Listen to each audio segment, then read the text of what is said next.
assunto desta noite, porque este seguramente vai ser um assunto a ser abordado ainda amanhã e durante os próximos dias, mas olhando aqui também para a Rússia e os Estados Unidos, esta troca de culpas que agora vai acontecendo, tendo Vladimir Putin, inclusive, referido que não iniciaram a chamada guerra na Ucrânia, que pelo contrário estão a tentar acabar com o conflito, e no meio ao seu argumento, Putin disse ainda que os líderes ocidentais tinham perdido o sentido de realidade. Em meio a tudo isto, quem terá perdido o real sentido de realidade? Quem terá perdido o sentido da realidade? Essa é uma grande questão, Dorivaldo. O presidente Putin, ao fim e ao cabo, acabou, mais uma vez, por evocar os princípios gerais que conformam a doutrina, a nova doutrina de política externa da Rússia, apresentada nos últimos meses, não é? Onde colocam que a questão da Ucrânia não é simplesmente um conflito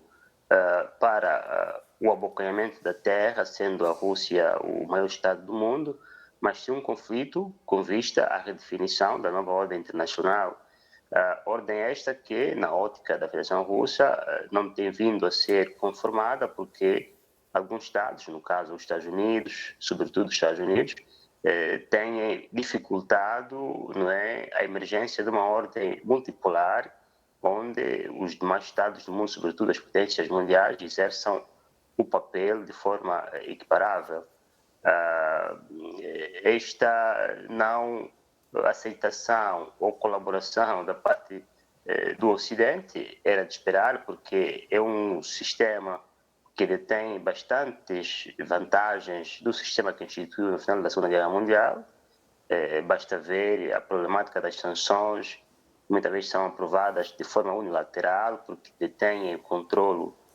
do chamado sistema SWIFT, têm o controle de instituições financeiras internacionais que definem os tipos de créditos a serem dados aos demais países do mundo, detêm as moedas ou as divisas internacionais com as quais se estabelece o comércio internacional e até muitas vezes os bancos centrais dos Estados do mundo que utilizem essas moedas, os seus dinheiros não se encontram exatamente nos seus bancos, ou se encontram, podem ser congelados a partir de Washington ou a partir de Bruxelas. Enfim, há este risco concreto, real, não é? Que o presidente Putin tem vindo a evidenciar, porque também se encontra de braços às sanções que lhe foram impostas por causa desta invasão que lançou contra a Ucrânia.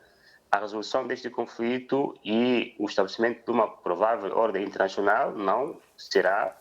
se não contar com os Estados Unidos e também com a União Europeia, que, ao fim e ao cabo, fazem parte do chamado Bloco Ocidental.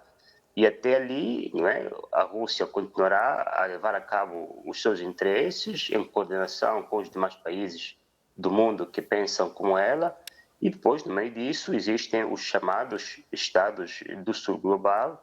que são, neste tabuleiro geoestratégico, são como que peões, né, que vão sendo mexidos aqui e ali, e também muitas vezes esses Estados se deixam fazer, se deixam levar como peões, porque não têm uma assertividade normal que deviam ter, mesmo se têm um poder diminuto nas relações internacionais. Enfim, esses Estados do Sul Global continuarão a ser utilizados aqui e ali para fazer com que cada um desses lados continue a ter uma certa influência internacional para lá da sua geografia, para lá da sua área tradicional. Enfim, se espera que mais para lá, com as eleições que vão acontecendo aqui e ali, este conflito se resolva, que se redesenhe a ordem internacional, que sobretudo a diplomacia volte a jogar um papel central, porque hoje os diplomatas estão a usar a linguagem musculada, usam a linguagem dos militares, parece muitas vezes serem os generais, os chefes de Estado-Maior das suas nações, deixando para trás a diplomacia, que é fundamental em condições de conflito. Se os ministros das Relações Exteriores usam a linguagem musculada, então quem é que vai resolver os conflitos mundiais?